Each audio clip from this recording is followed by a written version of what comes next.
இது ஒரு 1 kg mutton. இது ஒரு 4 மீடியம் சைஸ் முருங்கைக்காய் கட் பண்ணி வச்சுருக்கேன். இப்போ எப்படி தாளிக்கிறதுன்னு பார்க்கலாம். இப்போ ஆயில் ஆட் பண்ணிக்கலாம். ஒரு 1.5 குழிக்கரண்டி ஆயில். நீங்கள் மசாலா சேர்ப்பீங்கன்னா பட்டை, லவங்கம், சோம்பு சேர்த்துக்கலாம். நான் இன்றைக்கி எதுவும் சேர்க்க போகிறதில்ல. கருவேப்பிலை, உப்பு சேர்த்துக்கலாம். வெங்காயம் சீக்கிரம் வதங்கிடும். வெங்காயம் நல்லா வதங்கிடுச்சு. இப்போ இந்த ஜிஞ்சர் கார்லிக் ஆட் பண்ணிக்கலாம். நம்ம ஒரு 2 table spoon ginger garlic paste, அதுவும் நல்லா வதங்கிடுச்சு. இப்போ இந்த 2 தக்காளி கட் பண்ணி வச்சுருக்கிறத ஆட் பண்ணிக்க போகிறேன். அதுவும் வதங்கிடுச்சு. தக்காளியும் மட்டன் ஆட் பண்ணிக்கலாம்.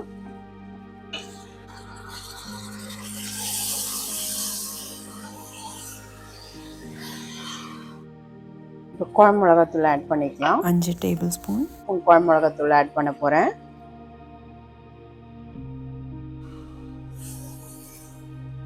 இதை ஒரு 2 கலரிடுங்க. கலரிட்டு தண்ணி ஆட் பண்ணிக்கலாம். நம்ம ஒரு 3 டம்ளர் தண்ணி ஆட் பண்ணியிருக்கேன். நான் இது மூடி நான் வெயிட் போட்டுற போகிறேன்.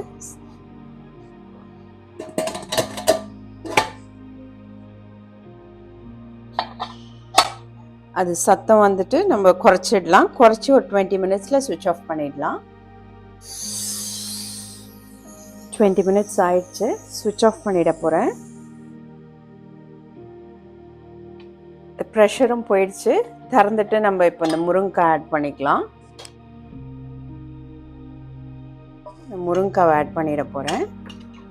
முருங்கைக்காய் நல்லா குக் ஆகிட்டப்புறம் கொத்தமல்லி போட்டு இறக்கிடலாம்.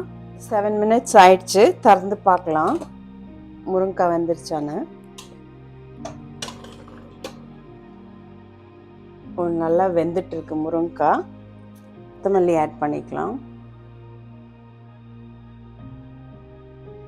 கருவேப்பிலை. லிட் போட்டு வைக்க போகிறேன் ஒரு 5 மினிட்ஸ் குறைச்சி.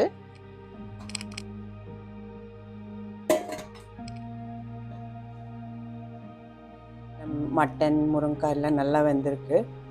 சுவிட்ச் ஆஃப் பண்ணிட போகிறேன். ஆயிடுச்சு. ரசம் கொதிக்குது பக்கத்தில். இன்றைக்கி சண்டே சமையல் இதுதான். லன்ச் ஆயிடுச்சு. இன்றைக்கி இதுதான் எங்கள் வீட்டில் சமையல். முருங்கைக்காய் போட்டு மட்டன் குழம்பு. ட்ரை பண்ணி பாருங்கள். ட்ரை பண்ணி பார்த்துட்டு எப்படி இருக்குன்னு சொல்லுங்கள். ரசம், சாதம் சாப்பிடலாம் வாங்க.